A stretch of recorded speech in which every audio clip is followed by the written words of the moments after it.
Muchas gracias, presidenta. Gracias por habernos invitado. Veo que hay muchos eurodiputados presentes con los cuales hemos trabajado en estos 2 últimos años en el tema de la COVID-19. Bueno, nuestra federación representa a 8 millones de trabajadores de toda Europa. La mayor parte de esos trabajadores se implicaron plenamente, en fin, en la situación de pandemia, mantuvieron en marcha los servicios públicos. Pensemos en los bomberos, en los vigilantes de prisiones, aquellos que se encargan de hacer llegar el agua y la electricidad a las casas, recogida de residuos, los trabajadores en la administración del gobierno central también,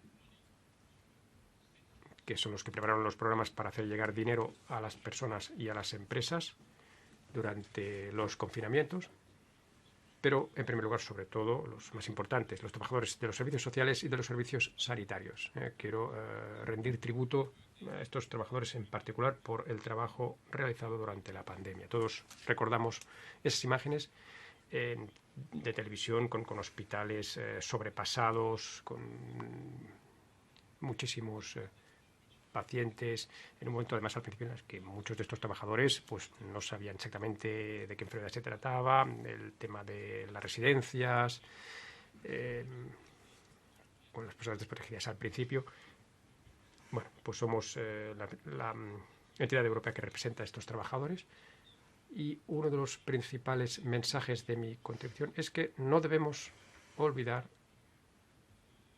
a aquellos que aportaron estas atenciones y servicios públicos a todos los demás, 24 horas a la semana, 7 días a la semana, 375 días al año. Pues es muy importante que se les tenga en cuenta y que sean centrales en el trabajo de esta comisión. Sobre todo también muchos de los trabajadores en las atenciones sanitarias y en los cuidados son mujeres. En el Día de la Igualdad de Salario para Hombres y Mujeres europeo, prestaremos atención a este problema. Mujeres que ganan menos que los hombres por el mismo trabajo. Esa situación se da también en el sector de las atenciones y los cuidados. También la organización de mi colega y la comisión, también cuando hablamos de desarrollo sostenible, es importante ahí atajar los problemas de desigualdades de todo tipo que destapó la pandemia, en cierto modo. La OIT también ha planteado algunos de estos puntos en su intervención anterior. La Comisión Europea también ha traído nuestra atención al problema de estas desigualdades en cuanto al salario. La señora Ferbo ya habló de la protección social hace un momento. Todo esto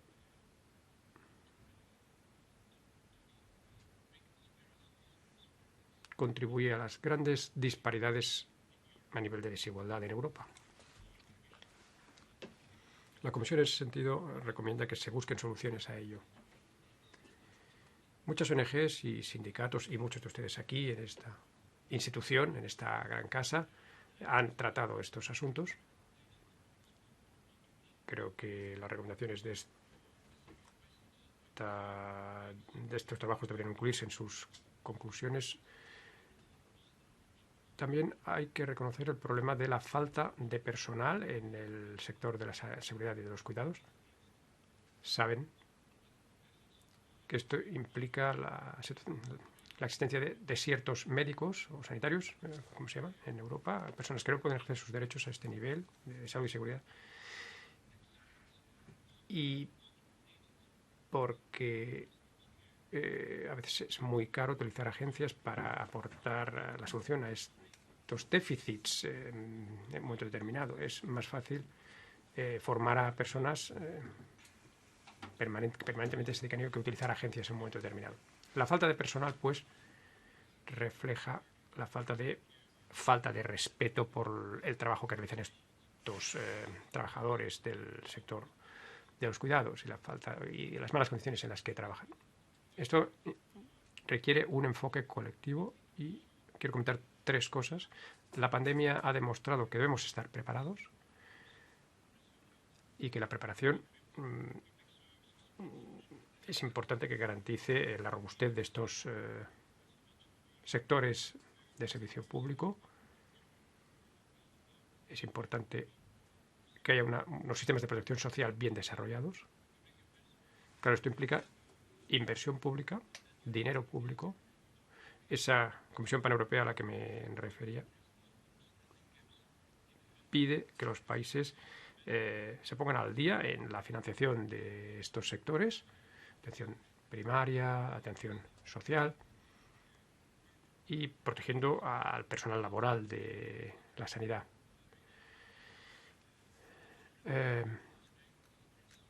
Mi colega ahora, desde el punto de vista de la Confederación Europea de Sindicatos, le explicará el punto de vista a partir de más socioeconómico. Gracias, en cualquier caso, al Parlamento Europeo por haber creado esta comisión COVID, junto con el Fórum de Discapacidades y con una organización europea para los mayores.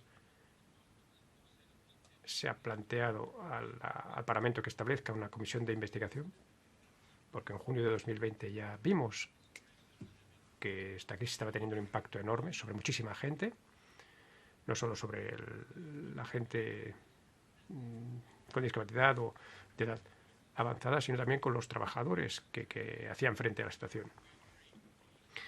Con lo que estamos muy satisfechos con la existencia de esta comisión. Su mandato ha sido extendido por 3 meses más.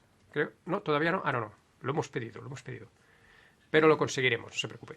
Bueno, en cualquier caso, todo nuestro apoyo a esa ampliación de su mandato, si es que lo necesitan. Pueden decir que los sindicatos apoyan esa ampliación de su mandato, porque realmente pensamos que es muy importante que avancemos, o que avancen ustedes todo lo posible para que se investigue todo este asunto. Y nada, quedamos a la espera de sus recomendaciones al respecto. Para nosotros, como trabajadores de la sanidad y de los cuidados, recordarán que uno de los primeros informes de Amnistía Internacional en 2020, en septiembre creo que era, ya indicó que había varios miles de trabajadores del sector sanitario que murieron, con lo que es muy importante que veamos hasta el fondo para saber qué no funciona, qué funcionó mal. Esto es muy importante. Y bueno, los sindicatos pedimos el concepto de One Health, una salud, no solo tener en cuenta médicos y enfermeras, sino también a los limpiadores, a los paramédicos, a todo tipo de personal en estas residencias de atención a la gente mayor o en los hospitales. Y nada, estoy mirando cuánto tiempo me queda. Estar preparados es especialmente importante para todos los trabajadores involucrados. Algunos de ustedes estaban presentes en la reunión que organizamos aquí en el mes de septiembre con muchos de entre ustedes que además escucharon los testimonios que tuvimos allí presentes. La presidenta participó, algunos de sus señorías también, y vimos cómo los testimonios de esos trabajadores fueron sobrecogedores. Uno de los testimonios, recuerdo, fue de una enfermera checa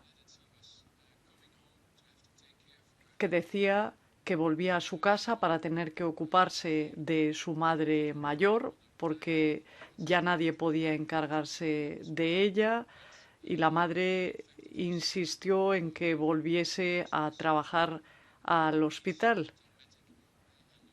A pesar de que se había contagiado, era asintomática y de todas formas tuvo que ir a trabajar. Vimos cómo había muchos testimonios parecidos. Nosotros, evidentemente, estamos especialmente interesados en oír esos testimonios procedentes de toda la Unión Europea y ayudar a esta comisión a la hora de escuchar ese tipo de testimonios. Si tienen 3 meses más, piensen en que los días 11 y 12 de marzo vamos a recordar que hace 3 años empezó la pandemia, empezó el confinamiento tanto en Bélgica como en otros países, y creo que ese sería un momento especial para escuchar a todas estas personas y para ver cómo viven la situación después de 3 años. Tenemos que ver además cómo se les puede ayudar y representar y hacer que se pueda oír su voz. Y ya para finalizar, me gustaría decirles que la Unión Sanitaria Europea no es especialmente fuerte si lo pensamos, sobre todo en cuanto a la situación de planificación para compensar las faltas de personal. Los sindicatos no forman parte de los mecanismos de consulta de los distintos organismos. Nosotros ya lo dijimos antes. Nos dirán, bueno, los sindicatos ya están a la carga de nuevo. Tampoco está la patronal, o sea, no hay interlocutores sociales y pensamos que sí que sería importante poder contar con nuestra presencia para que se adopten las medidas necesarias en el sector y para que se puedan poner en marcha. Falta de personal. Creo que en esta casa van a analizar también la iniciativa para la salud mental propuesta por la Comisión Europea. No se dice absolutamente nada en esa estrategia de salud mental de la falta de personal.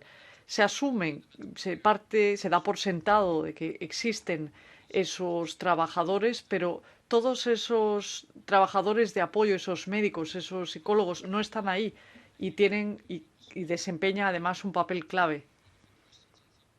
En una de las preguntas, creo que fue el señor Kimboropoulos,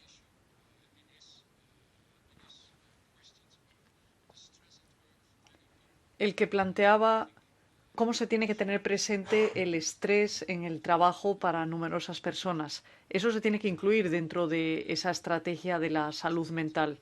Por último, y ahora sí que me he pasado de mi tiempo de palabra, nosotros como sindicatos, pero también los empleadores, echan en falta un diálogo con la DG Health. No hemos mantenido un diálogo constante sobre muchos de estos aspectos, por lo que respecta, por ejemplo, a la estrategia de cuidados europea.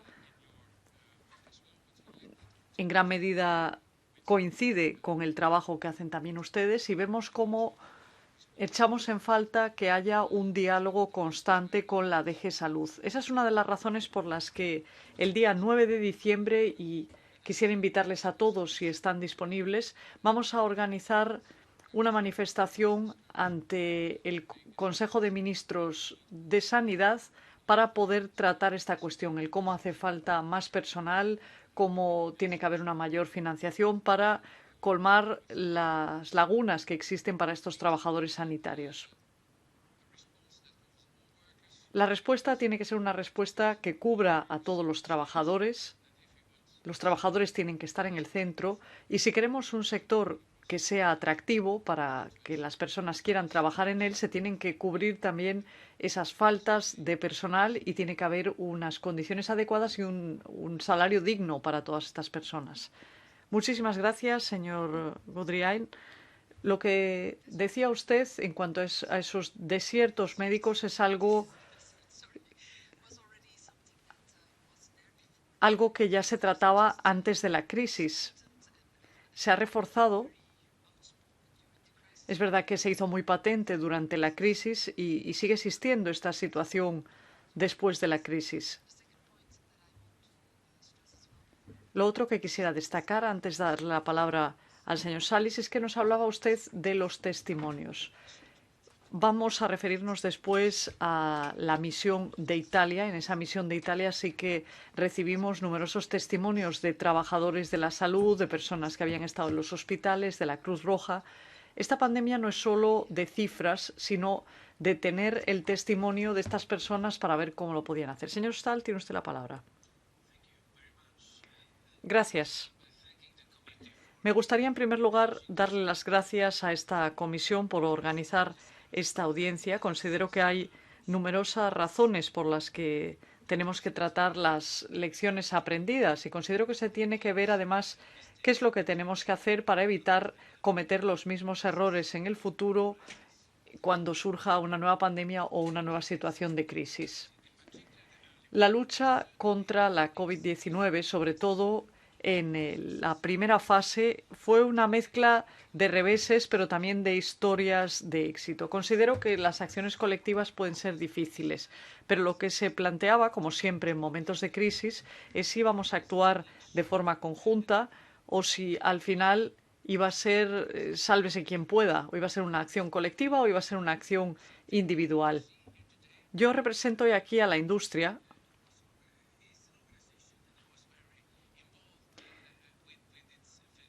una organización que sí que se vio muy involucrada con sus afiliados durante este periodo. Tratamos distintas preocupaciones a las que intentamos dar una respuesta concreta. Lo hicimos a través de comunicados con un sistema de intercambio de información, de experiencias que nos permitiesen ver cómo abordar los distintos problemas que surgían. Yo les invito a que analicen esos comunicados que nosotros presentamos, porque sí que les podrían dar una idea de los distintos problemas que fueron surgiendo durante la pandemia, uno por uno.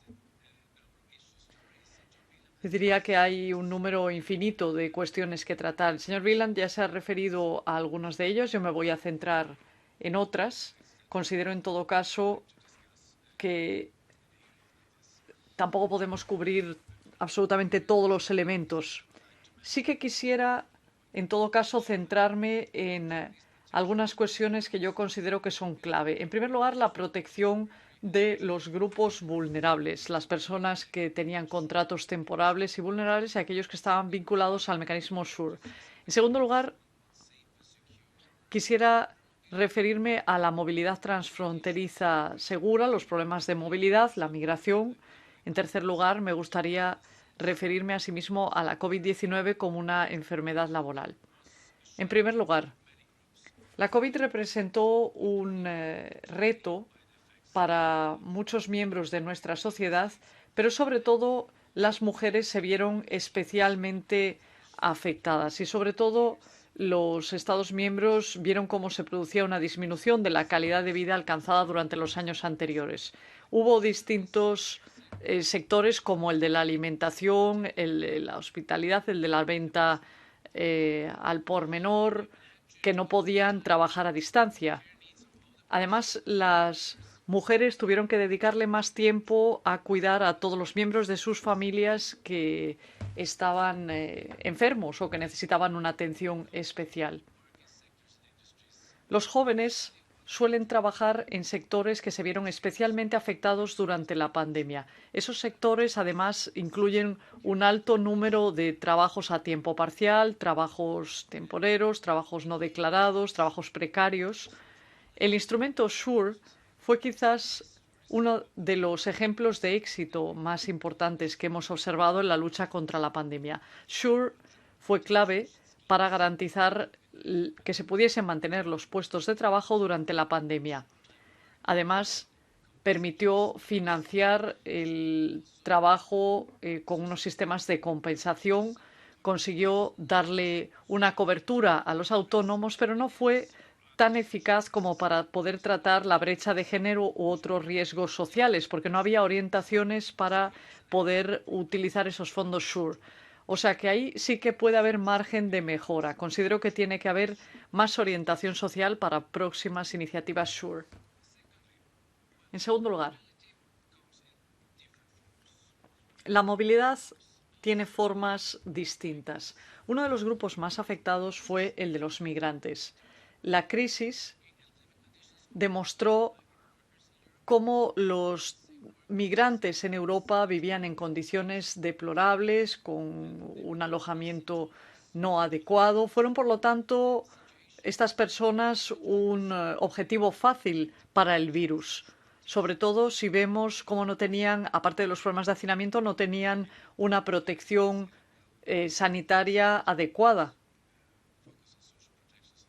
Y eso es algo que se ha tratado dentro de los consejos que les hemos dado a los distintos sistemas de protección.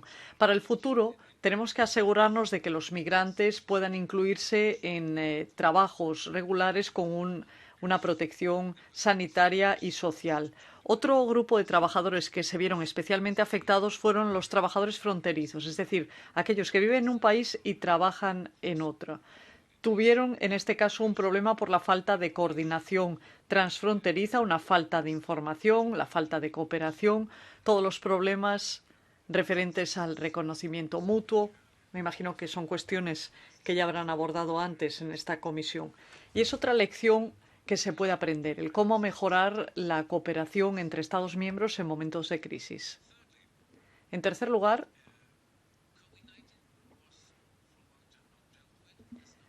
durante mucho tiempo no se trató la COVID-19 como una enfermedad laboral, pero el 18 de mayo de este año eso cambió, cuando el Comité Consultivo para la Salud en el Trabajo reconoció a la COVID como una enfermedad laboral.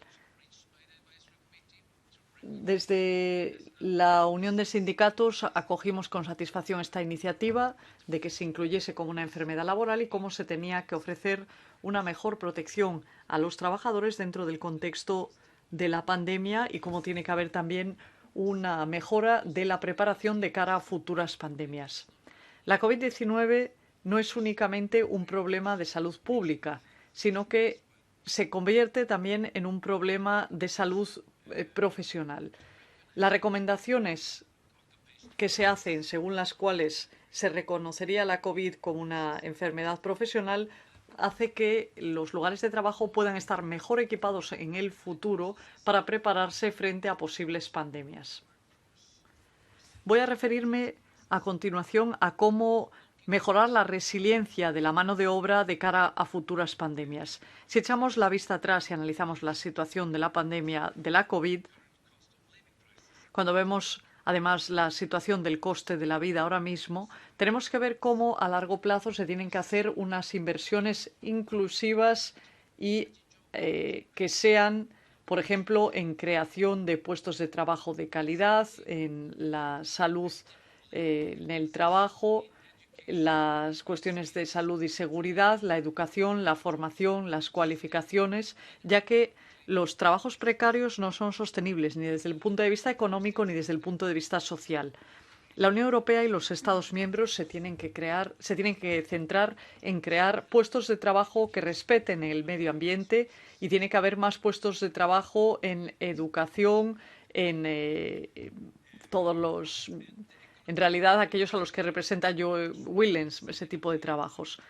Vemos cómo en el año 2020 disminuyeron únicamente muy poco los puestos de trabajo durante el 2020 gracias a las medidas de compensación como SURE. En prácticamente todos los Estados miembros, los sindicatos negociaron acuerdos que consiguieron proteger a las empresas, mantener el empleo y hacer que las sociedades pudiesen volver a seguir adelante después de la pandemia. Vemos asimismo cómo cuanto mayor fue la participación de los interlocutores sociales, más rápidamente y más fuerte consiguieron salir de la pandemia los Estados miembros. Instrumentos como SURE se tienen que ver compensados por directrices que permitan aumentar el impacto de forma que se pueda llegar a los grupos más vulnerables de la sociedad. Por último, quisiera hacer referencia a otra historia de éxito que prácticamente damos por sentada, y es que conseguimos una vacuna. Conseguimos vacunar a un amplio porcentaje de nuestras poblaciones, algo que sería imposible sin las actuaciones conjuntas adoptadas a nivel europeo. En ese momento, creo que tenemos que darnos cuenta de que fue positivo tener una Unión Europea, si no habríamos tenido que inventar una para poder tratar con un problema como el de la COVID. Es un poco triste, en todo caso, que no hayamos conseguido hacer llegar nuestra solidaridad a todas las partes del mundo. Nosotros apoyamos todos esos llamamientos que se hicieron a la Comisión Europea para que se consiguiese que las vacunas fuesen accesibles para todos y que se pudiese apoyar también la excepción al TRIPS, tal y como se había solicitado desde el Parlamento Europeo. Hay además revelaciones que demuestran que el lobbying indebido impidió que estas vacunas pudiesen llegar a esos países pobres que tanto las necesitaban. Y creo que la lección que se puede sacar es que tenemos que conseguir vacunar a todo el mundo. Lo voy a dejar ahí. Muchísimas gracias. Gracias por esta presentación de todos estos puntos de vista que vienen desde sus sindicatos, me gustaría a continuación darle la palabra a los oradores de nuestros grupos políticos. Señor Kimboropoulos, muchísimas gracias. Quisiera darle las gracias a nuestros oradores.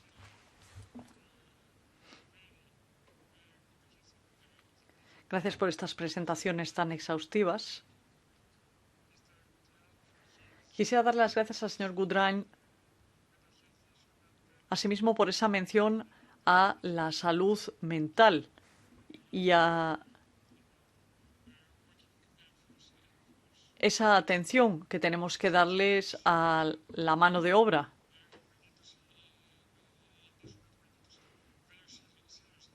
Es una cuestión que nos tenemos que tomar muy en serio.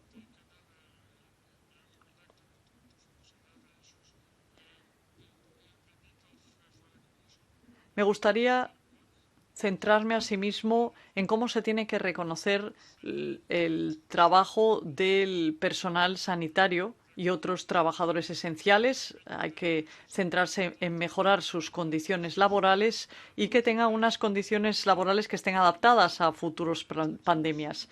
Quisiera apoyar en ese sentido algunas de las medidas gubernamentales aprobadas por algunos países como el mío, que se han comprometido a mejorar esa situación y a tener medidas que incluyan una mejora de la calidad de vida y que se puedan compaginar mejor la vida profesional y la vida personal.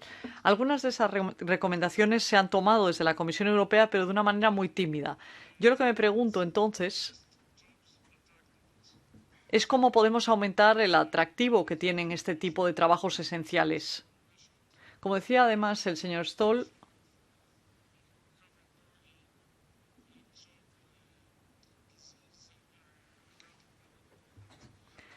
el COVID de larga duración ha sido declarado una enfermedad profesional y yo lo que quisiera saber es cómo ha impactado a sus miembros y si se han tomado las medidas necesarias para responder a las necesidades de esos trabajadores que han experimentado COVID de larga duración. Thank you, Madam Chair. Adelante. Muchas gracias, señora presidenta. Me gustaría abundar en el último punto mencionado por mi querido colega. Hace un momento, antes de que usted se sentase en el pupitre, entablamos su intercambio de puntos de vista con la representante de la OIT, que nos decía que no había suficientes datos sobre el COVID de larga duración. Sin embargo, cuando examinamos las cifras, al menos el 10% hay un 10% de enfermos de COVID que sufren los estragos del COVID de larga duración. 17 millones de personas solo en Europa y 145 millones en el mundo entero. Así que hay cifras sobre el tapete, sigue habiendo estudios. Y ustedes, los representantes de los trabajadores y de la mano de obra, deben saberlo. Y me gustaría abundar en este asunto. Nuestro objetivo, por supuesto, es que haya investigación médica y que se pueda ofrecer ayuda a quienes padecen los estragos de esta enfermedad, pero también tenemos que ser conscientes de la vertiente económica. A menudo se habla mucho de dinero. ¿Por qué? Porque cuando se habla de un grupo de personas tan numeroso, se ve afectada la mano de obra en las empresas. No solamente los pacientes, sino las empresas se ven afectadas. Por ese motivo, me gustaría recibir información al respecto. ¿Qué opinan ustedes de esta enfermedad? No solamente es que llegue una ola de enfermos. Esos enfermos ya están. Y sobre todo desde el punto de vista de los sindicatos, me gustaría saber si tienen alguna recomendación sobre cómo podemos lidiar con este problema en el futuro. Gracias. Gracias. Le doy la palabra. Intenten hablar a un ritmo que no sea excesivo, no demasiado rápido. No lo han hecho, pero simplemente que lo tengan presente para los servicios de interpretación. Adelante. Muy brevemente, muchísimas gracias por sus preguntas. Gracias al señor Kimboropoulos por su pregunta. Vuelvo a hacer hincapié en la importancia de que se traten las enfermedades mentales. entre los trabajadores y la importancia de que se remunere adecuadamente a los trabajadores afectados. Por supuesto, estoy de acuerdo. Hay que mejorar la remuneración del personal sanitario, se hace hincapié en ello, a través de mejores convenios colectivos que cubran a los trabajadores, sobre todo entre los profesionales sanitarios. Uno de los puntos más importantes de la estrategia de atención sanitaria de la Unión Europea es que los Estados miembros se coordinen para presentar esa estrategia CARE y que también informen a la Comisión en los próximos 12 meses. Para nosotros, esta es una oportunidad que se nos presenta para desarrollar una estrategia a nivel nacional entre los gobiernos, los empleadores y los trabajadores.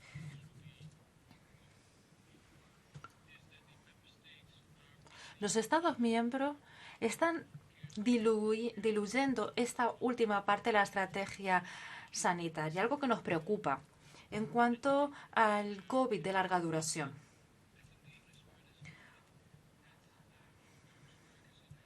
Es lamentable que los trabajadores sanitarios que fueron los primeros en enfermarse de la COVID-19 y también de la COVID-19 de larga duración no estén recibiendo compensación alguna en muchos países. Como sindicatos estamos ejerciendo presión en los Estados miembros para que efectivamente otorguen una compensación. Han transcurrido ya 2 años o 2 años y medio y estas personas ya no están recibiendo sus subsidios de desempleo, sus ayudas, están desamparadas y es importante que haya un fondo de compensación para ellos. Michael lo ha mencionado en su intervención. Es muy importante que se trate a los estragos de la COVID-19 como una enfermedad profesional. Cuando se haga estudios e inspecciones laborales, hay que tener en cuenta este prisma. Es una enfermedad profesional. Solo puedo hacerme eco de lo que acaba de señalar John Willem. ¿Se queda sin micrófono? Of COVID. Uno de los aspectos del COVID de larga duración es precisamente que la enfermedad de la COVID-19 se considere una enfermedad profesional. Es un paso importantísimo hacia el reconocimiento que merece la COVID de larga duración. Me gustaría señalar que a fin de cuentas se trata de recursos, de que haya un sistema de bienestar social.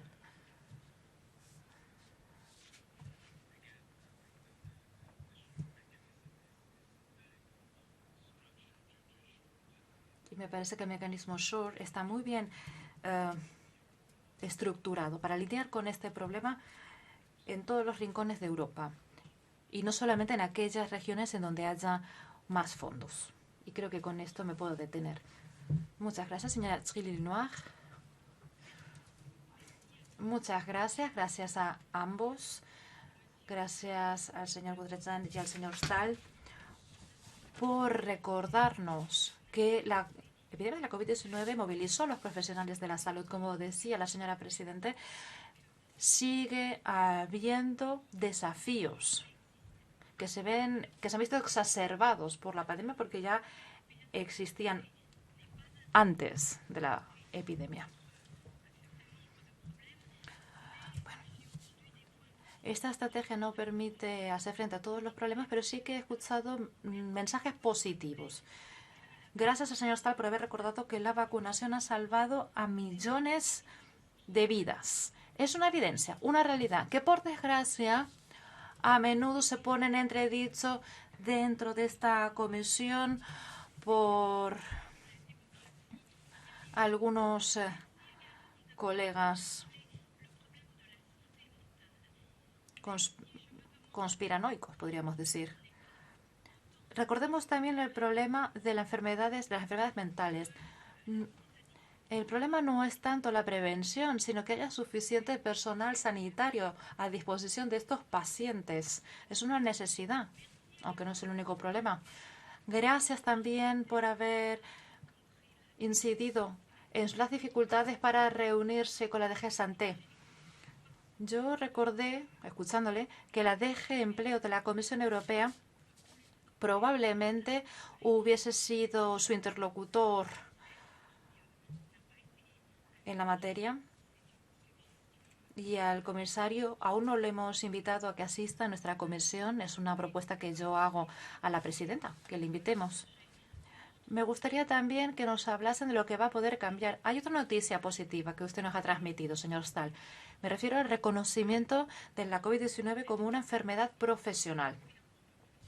Yo le agradecería que hablase un poco más al respecto. Gracias, Véronique. Señora D'Amato, adelante.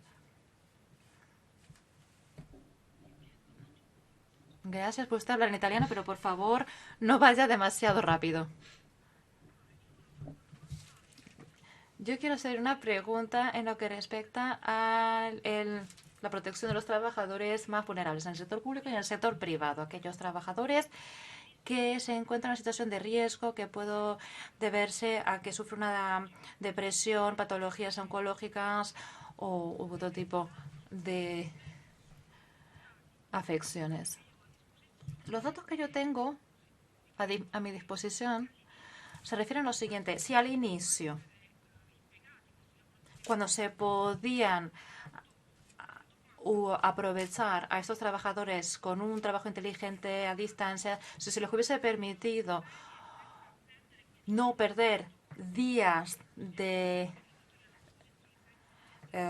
vacaciones o los famosos días moscosos para asuntos personales, hubiese sido preferible para ellos. ¿Qué pasa también con quien ha estado en contacto con el público? Los cajeros, profesores, conductores, y no solamente el personal sanitario.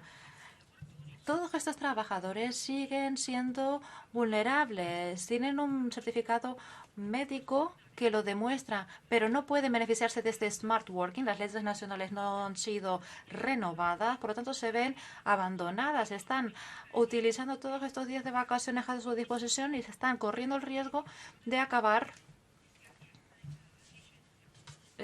despedidos. Todos estamos de acuerdo en que la sanidad no es un coste, sino es una inversión. Por lo tanto, sería el momento de poner fin a la austeridad en el ámbito de la salud. Y tenemos que ejercer presión para que se elimine este tipo de planteamientos dentro de los cálculos del Pacto de Estabilidad y Crecimiento. Una última observación, señora presidenta, si me lo permite. Me refiero al certificado COVID, que en algunos países, entre los que se cuenta el mío, se utilizó como un instrumento de discriminación para los trabajadores, para aquellos trabajadores que con total libertad decidieron ejercer su derecho a no vacunarse. No se les permitía necesariamente someterse a test cada 2 días, como por ejemplo pudimos hacer aquí en el Parlamento Europeo, y por lo tanto se les despidió sin ningún tipo de sueldo, y cuando volvieron a su lugar de trabajo acabaron, relegados a alguna habitación aislada del resto. Me gustaría saber qué han hecho ustedes para poner fin a esta situación. Señor Stahl, adelante.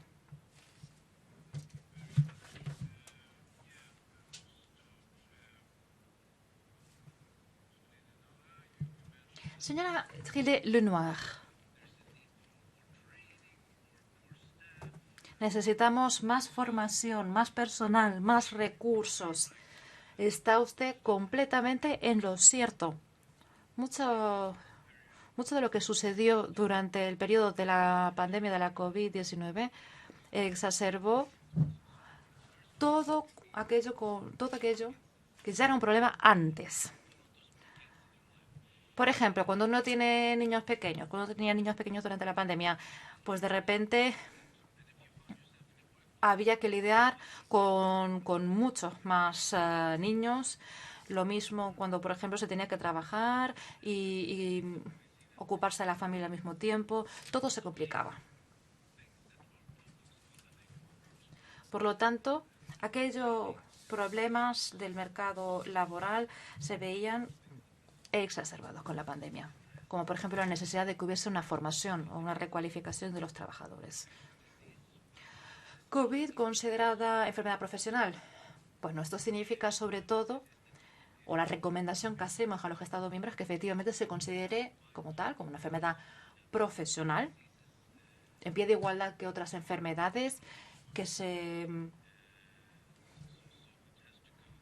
las que uno puede contagiarse en el lugar de trabajo. Esta es la recomendación. Después tendrá que pasar por los distintos canales nacionales, pero esa es nuestra recomendación. Señora D'Amato, no sé yo qué decirle. La discriminación, habla usted de la discriminación.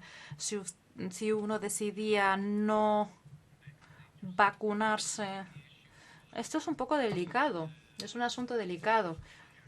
Como empleador, uno es responsable de la salud y la seguridad de todos los trabajadores, y si uno no puede garantizar dicha salud y dicha seguridad porque hay alguien que decide no vacunarse, pues como empleador uno tiene un problema.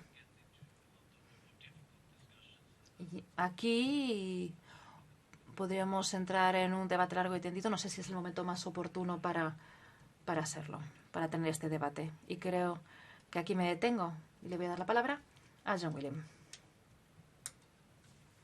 Con micrófono, por favor. Thank you for the. Muchas gracias por sus numerosas preguntas y gracias también por este feedback tan positivo. ¿Está usted en lo cierto? Por supuesto, señora Alchili-Lenoir.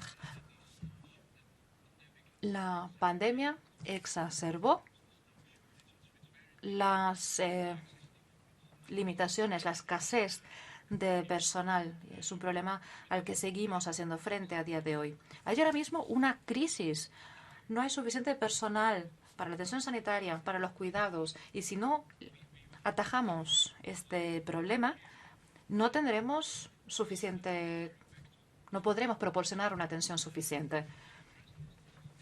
¿Cómo lidiar con esta situación? Es un problema de financiación, es el señor D'Amato, es un problema que tiene que ver con la austeridad, la necesidad de que se modifiquen las normas de gobernanza, que haya suficientes inversiones a través de los fondos públicos para la atención sanitaria. Estamos de acuerdo con usted.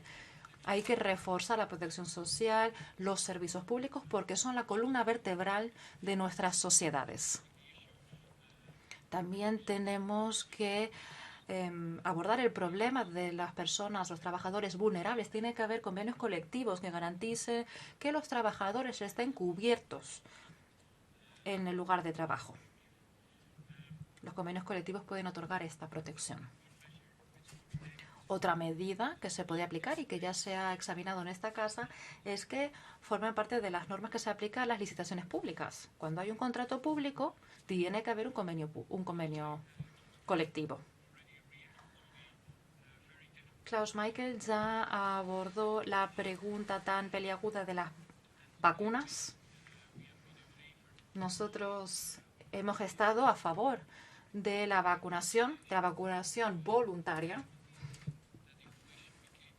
Vimos que efectivamente se utilizó este asunto como arma arrojadiza. Lo habrán visto allí. Uno de nuestros sindicatos en Italia, hace poco más de un año, fue objeto de ataques de personas que habían asistido a una manifestación antivacunas. No es el camino por el que queremos ir. Se puede decir que se utilizó de forma sesgada la pandemia de la COVID-19, se utilizó como un arma. Yo recuerdo, por ejemplo, también que se atacó nuestras oficinas durante una de estas protestas. Por lo tanto, yo creo que es importante que se ponga fin a la campaña de desinformación y es muy importante que se brinde siempre información certera a los ciudadanos. Klaus Michael, Kosmaker hablaba, por ejemplo, de la importancia de que se aplicasen las medidas de seguridad y salud en el lugar de trabajo a todos los lugares de trabajo de la Unión, a la voz de el derecho a la salud y de que el Tribunal de Justicia se pronunció al respecto. Esto es algo que nosotros también hemos reconocido y se ha reconocido, de hecho, en esta casa. Sin lugar a dudas, hay que intentar alcanzar un equilibrio difícil de conseguir, un precario. Tenemos que prepararnos de cara a una posible pandemia. Ese es el objetivo de esta comisión. Señora de la Pisa, adelante. Bueno, pues hoy se ha hablado mucho de... Sí, muchísimas gracias a los invitados. Hablo en español. Hoy se ha hablado mucho de los médicos, ¿no? Y es verdad que son sobrecogedoras muchos de los testimonios de los médicos. También cómo estuvieron trabajando, buscando cómo protegerse, incluso con bolsas de basura, ¿no? ¿Cómo ven ustedes, ¿no? Como sindicato, qué tipo de acción se puede hacer, ¿no? ante una realidad que fue que se dio por normal que los médicos trabajaran sin las medidas de protección adecuadas, ¿no? Quizá las personas que no estén en el sector sanitario puedan no entenderlo, pero es como si a una persona que trabaja en alturas se le pide que lo haga sin arnés, ¿no? Los médicos eran conscientes de la gravedad de enfrentarse a personas con posibilidad de contagiarles en esas condiciones y es verdad que las secuelas que han quedado en ellos son fuertes, ¿no? No se está hablando aquí hoy de a lo mejor muchas de la carencia de médicos que ya a lo mejor venía de antes de la pandemia, también tiene que ver con las condiciones a las que se enfrentaron, ¿no? Yo tengo contacto con médicos y es muy normal que salga la situación de estrés postraumático. O sea, va más allá de un burnout. O sea, son personas que se han quedado afectadas, que además son muy comprometidas con su vocación, tienen ganas de volver a sus puestos de trabajo, pero no son capaces, ¿no? Te hablan de personas a las que les tiemblan las piernas por acercarse otra vez a los hospitales. Se les ha dejado muy solos. Ahí ha habido dos tipos de sanitario, pero ha habido algunos que se han enfrentado a situaciones dramáticas y que todavía hoy no son capaces de digerir. ¿Qué tipo de acciones se van a hacer con estos médicos? ¿Cómo se les va a ayudar a salir de esta encrucijada vital que bueno, fue muy llamativa, por ejemplo, en los médicos que estuvieron enfrentándose a solas, ¿no? En residencias? Porque esta situación ya venía de antes, ¿no? Y la hemos visto manifiesta exactamente ahora, ¿no? Cómo los médicos se han visto sometidos a una presión por llevar su práctica médica en una línea determinada, que no puede ser discutida, ¿no? ¿Dónde está la libertad de ciencia de los médicos o incluso la libertad de conciencia? Tiempos para atender a sus pacientes de menos de 5 minutos, obligación de protocolos concretos, donde no se puede nadie preguntar ni puede hacer investigaciones para no seguir la línea que se les impone, ¿no? Esto, si alguien sabe lo que supone, lo que es una vocación de médico, es algo que les hace pues no poder seguir adelante, ¿no? Lo estamos viendo, por ejemplo, con las vacunas. No se puede hacer preguntas ni se puede cuestionar la posibilidad de que la vacuna no siempre sea la mejor opción. Porque la manera de actuar es señalar, ¿no? Ese señalamiento ocurre en los hospitales. Los médicos que están muchas veces queriendo de buena fe hacer bien a sus pacientes, si no siguen el protocolo implantado o obligatorio, pues se ven a veces desplazados por sus propios compañeros o sus jefes. ¿Esto cómo está afectando a los hospitales? Thank you very much. Gracias. Señor Matías. Muchas gracias. Quiero agradecer también a los invitados de hoy sus presentaciones y en concreto el hecho de que hayan destacado dimensiones fundamentales en todo esto, en cosas que a veces quedan olvidadas. El tema de las tarifas a nivel de las atenciones y los cuidados, esto es algo, en fin, que pasa en todos nuestros países. Hace poco, en una misión a Italia lo pudimos constatar. Estas unidades cuentan sobre todo con mujeres como trabajadores. Es un poco pues esa continuidad a extensiones y cuidados que realizan a nivel doméstico, pues en fin, se traslada al ámbito laboral. Esto se asocia también al hecho de que estos trabajos luego queden desvalorizados, no solo a nivel salarial, también a nivel de reconocimiento y de valorización del trabajo realizado. Querría preguntar directamente cómo podemos insistir para que esa valoración profesional se produzca. Gracias también a esa referencia a que se preste más atención a los sindicatos. La pandemia nos mostró su importancia y ahora estamos trabajando en una estrategia europea. Por eso es importante que haya una implicación más directa y permanente de los sindicatos en la definición de esta estrategia. Y para acabar, quisiera agradecerle esas referencias a esas circunstancias en las que muchos trabajadores y trabajadoras, en fin, las situaciones a las que se enfrentaron durante la pandemia, situaciones de enorme precariedad, desprotección laboral. Sabemos que esta precariedad y desprotección viene de hace tiempo, no empezó con la pandemia. Pero claro, la pandemia agravó muchísimo esa situación de desprotección de un número elevadísimo de trabajadores. Mi pregunta para los dos, y con eso acabo, es, sabiendo que esto viene de muy atrás, la precariedad, la flexibilización laboral, ¿en qué ámbitos estructurales hay que trabajar? ¿Qué medidas estructurales hay que aplicar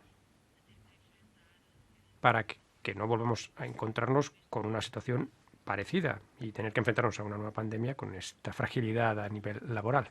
Muchas gracias. Señor Stahl. Gracias. Creo que en términos de prevención empezaré contestando a la señora Matías. Gracias por sus comentarios positivos de nuevo. Bueno, su pregunta. ¿Cómo podemos prevenir el hecho de que estas mujeres, estas trabajadoras de la atención, de los cuidados y de la sanidad reciban ese reconocimiento por su trabajo? Bueno, aquí hay que aportar una respuesta colectiva, no solo a nivel de un hospital o de una residencia.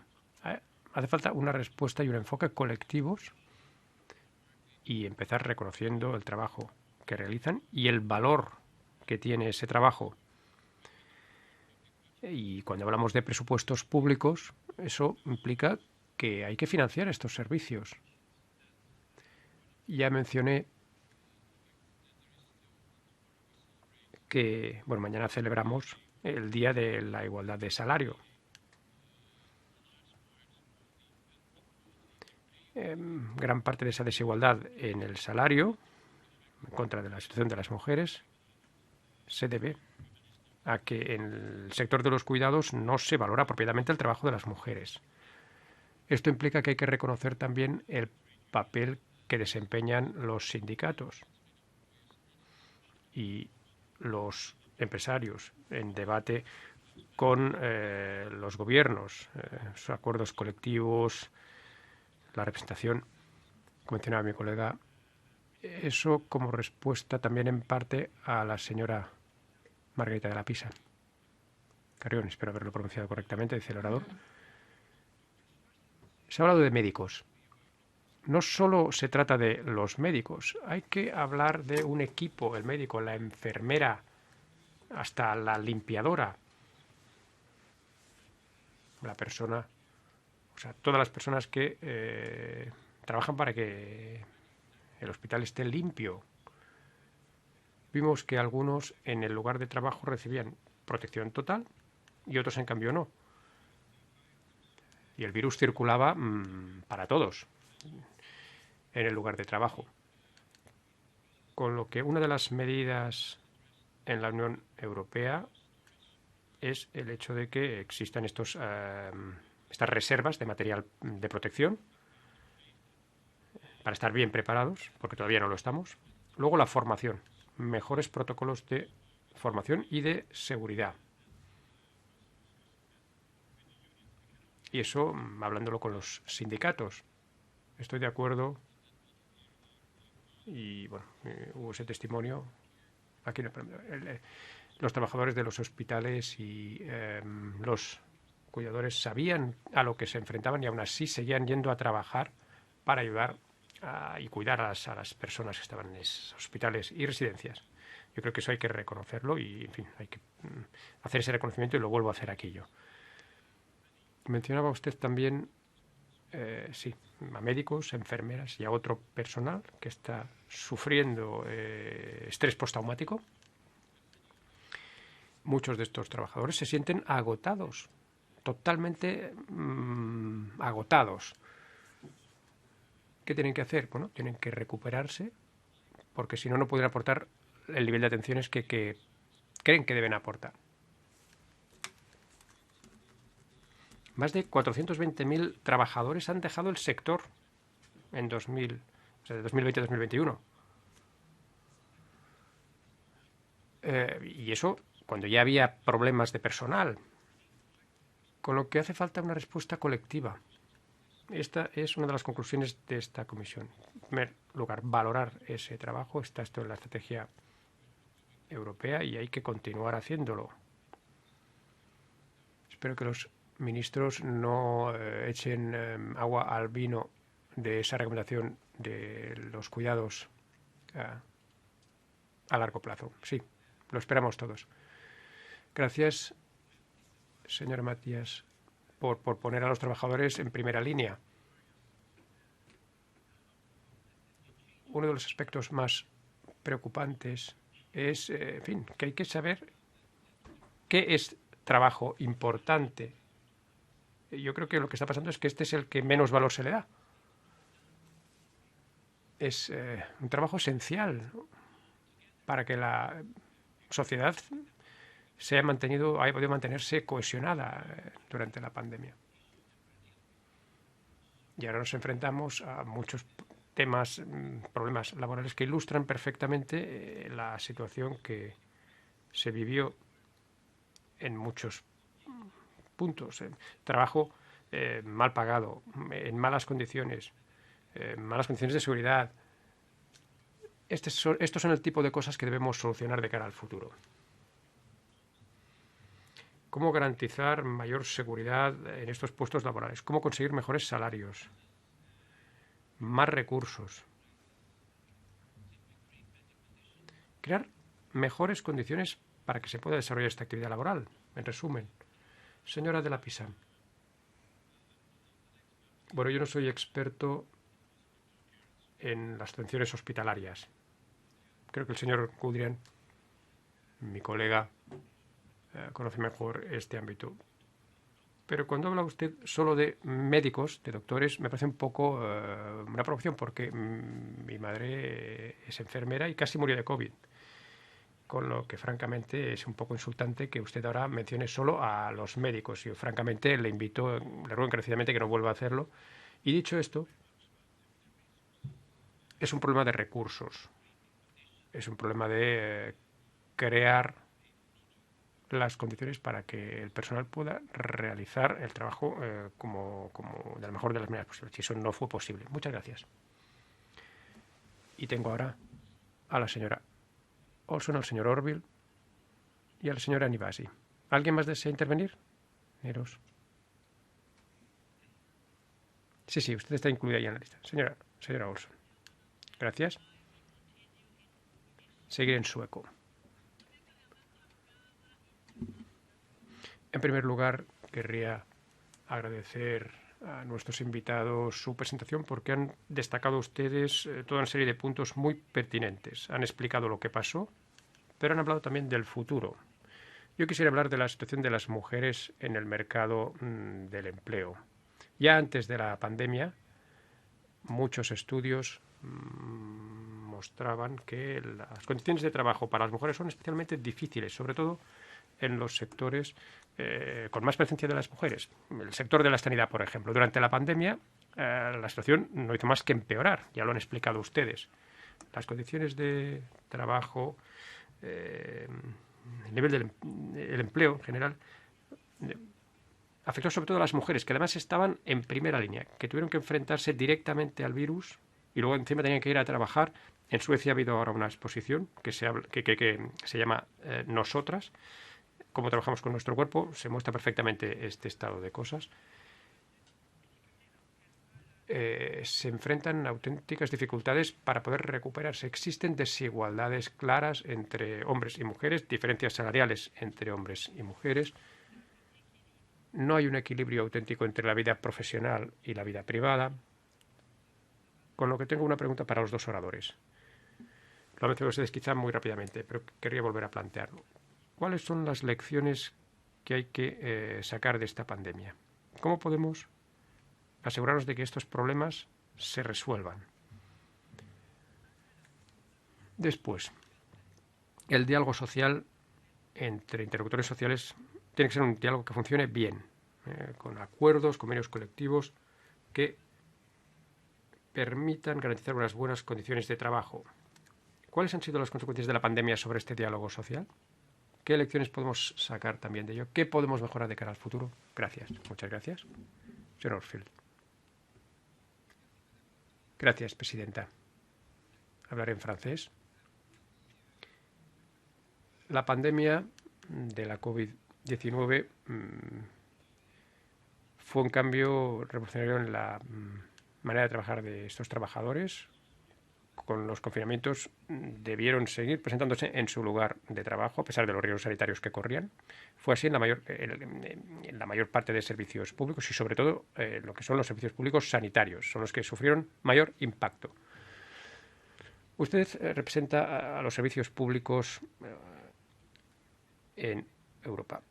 ¿Cómo se ha avanzado a nivel de los protocolos sanitarios en este sector? Ha hablado usted de varias dificultades que se han detectado a la hora de tomar decisiones, sobre todo en cuanto al hecho de que a veces los interlocutores sociales no estaban invitados en esos procesos. ¿Se les ha consultado a ustedes a la hora de crear estos protocolos tras la crisis para poder garantizar esta protección adecuada de los trabajadores y para sacar las lecciones adecuadas de la crisis? ¿Creen ustedes que los servicios públicos hoy están ya suficientemente preparados para hacer frente a futuras crisis de tal envergadura? Muchas gracias. La brief allí. Gracias. Presidenta, gracias a los sindicatos por haber venido hoy. Yo quería hablar del personal que fue despedido o fue suspendido debido a no querer vacunarse contra la COVID. En Francia estamos hablando de 130.000 trabajadores de todos los sectores. Actualmente, a nivel europeo, algunos países como Italia, Grecia, se plantean ahora reintegrar a este personal. En Estados Unidos ha habido juicios pidiendo la reintegración de este personal con compensación de salarios. También en Canadá. Mi pregunta para ustedes sería la siguiente. ¿Qué han hecho ustedes para defender el derecho de esos trabajadores y su dignidad? La cuestión no es solo vacunar sí o no. Su trabajo es defender los derechos de los trabajadores.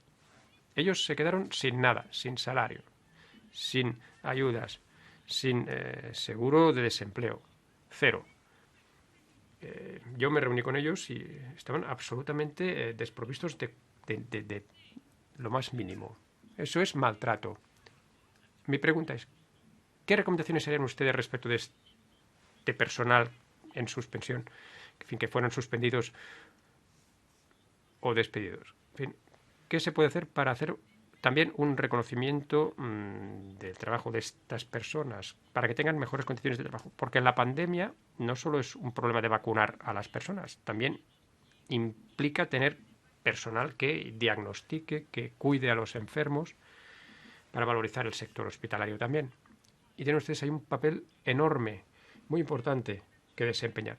¿Cuál sería, pues, su recomendación respecto de todas estas personas que, en fin, fueron suspendidas en su lugar de trabajo y que todavía no han sido reintegradas? ¿Y cómo pueden mejorar las condiciones de vida de estos asalariados? Para nosotros,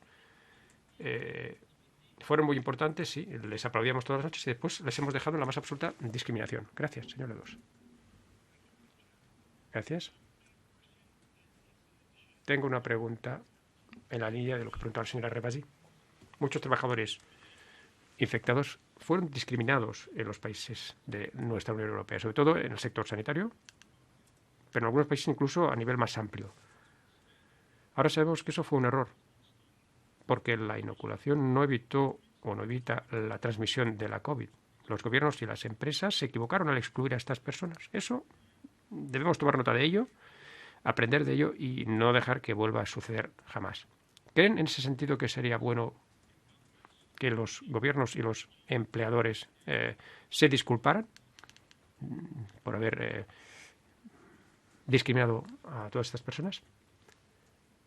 Y para acabar, señora Cutayar, y luego podrán ustedes responder.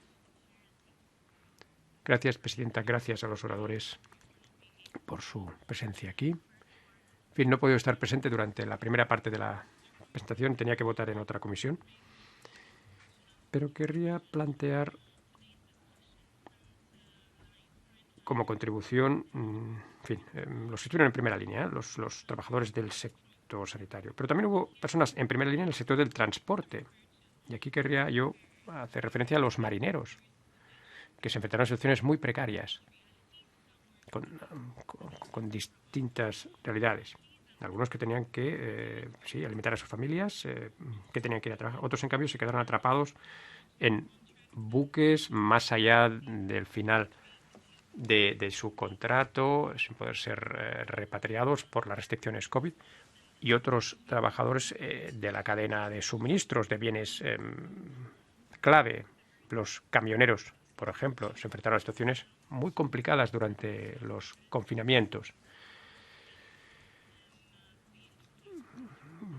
Y con el impacto que eso tuvo sobre su trabajo, en fin, debido a todo este cierre generalizado. Los trabajadores del transporte fueron esenciales y fueron muy importantes también. Dependemos del transporte para las importaciones y las exportaciones y para recibir suministros esenciales y comida. La pregunta sería, ¿qué se debería hacer o qué se podría hacer a nivel europeo, desde su perspectiva, para garantizar que esta situación no se vuelva a repetir en una futura pandemia o durante una futura crisis? Porque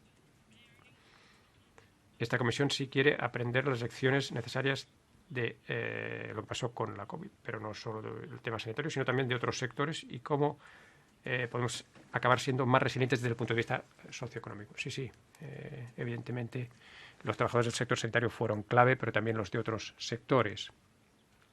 En primer, señor Gudrén, y luego el señor Stahl.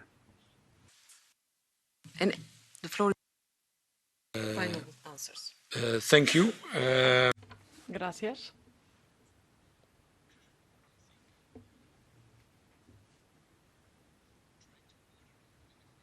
Voy a intentar poner orden en las preguntas.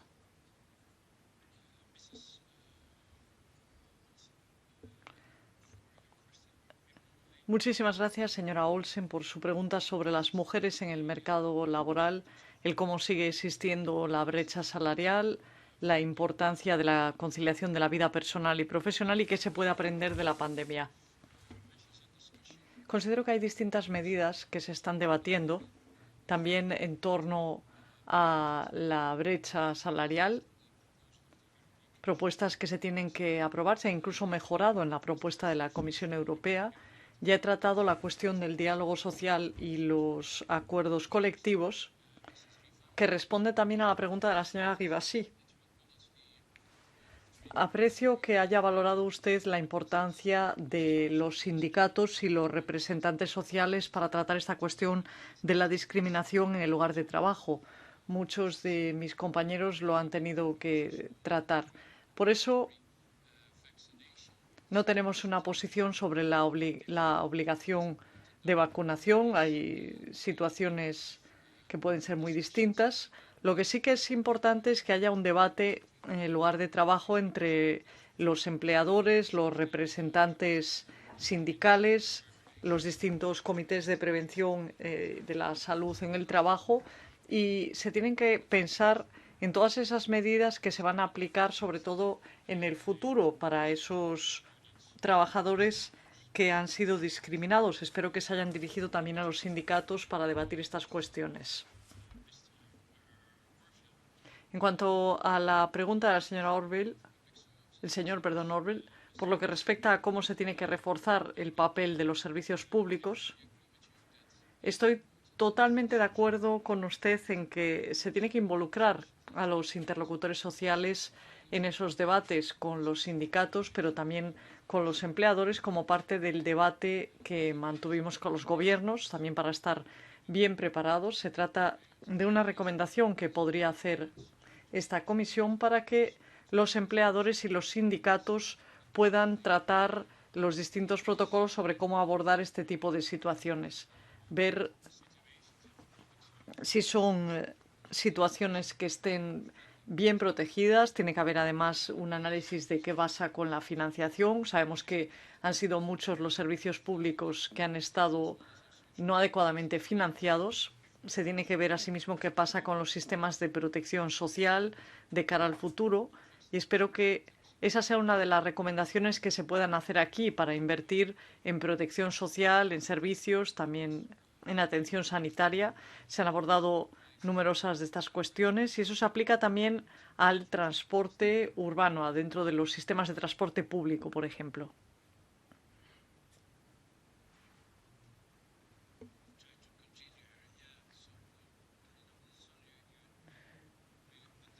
Carina Olson hacía referencia a otro aspecto importante, y es que no perdamos todos esos avances positivos que se hicieron antes de la crisis y que de repente los derechos de la mujer no sean menos importantes o que de repente aumente la desigualdad en vez de disminuir.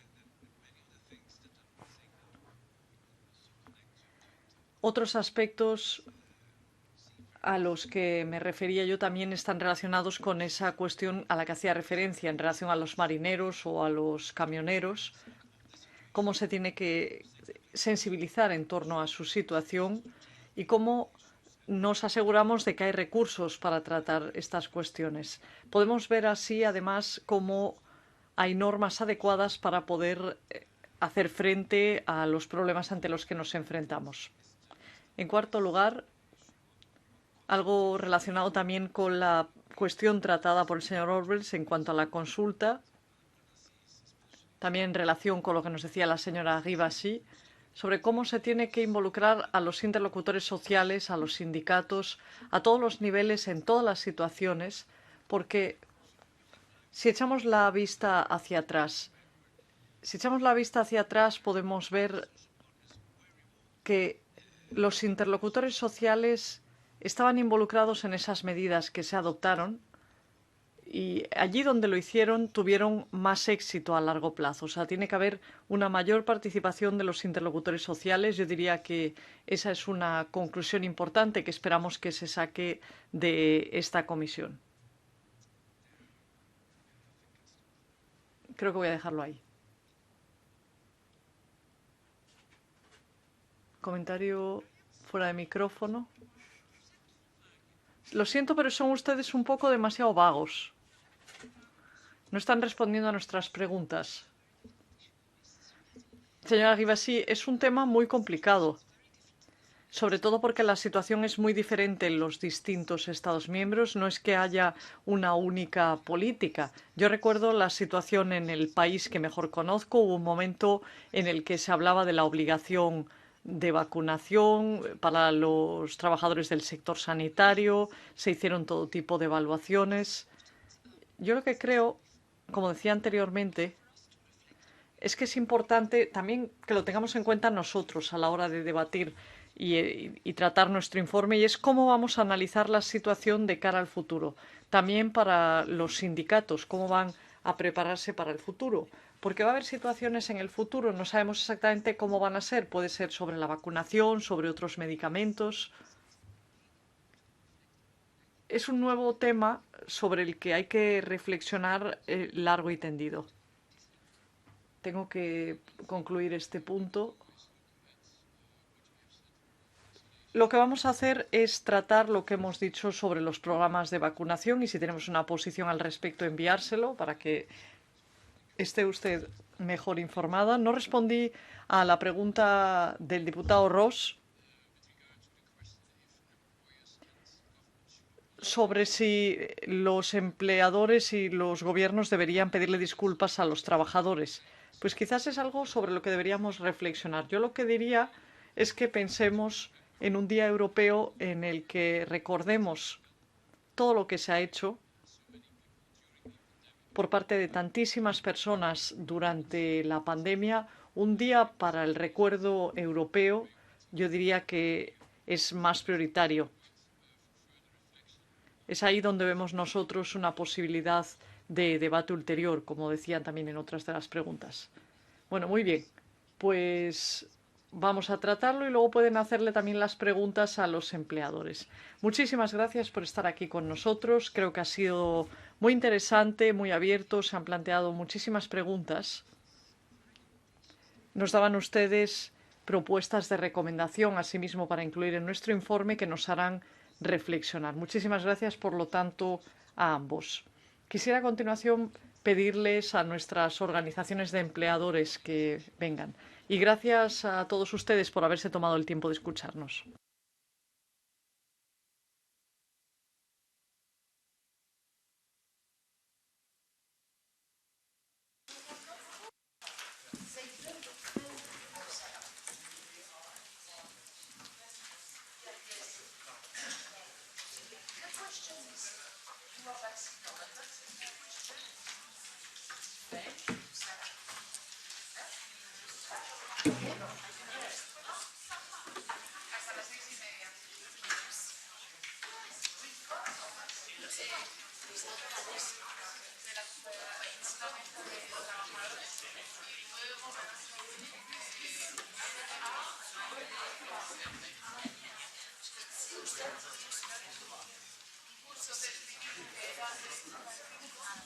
Okay, dear colleagues, I know it's very intensive all, having like... I always like to do that. I always like to do that.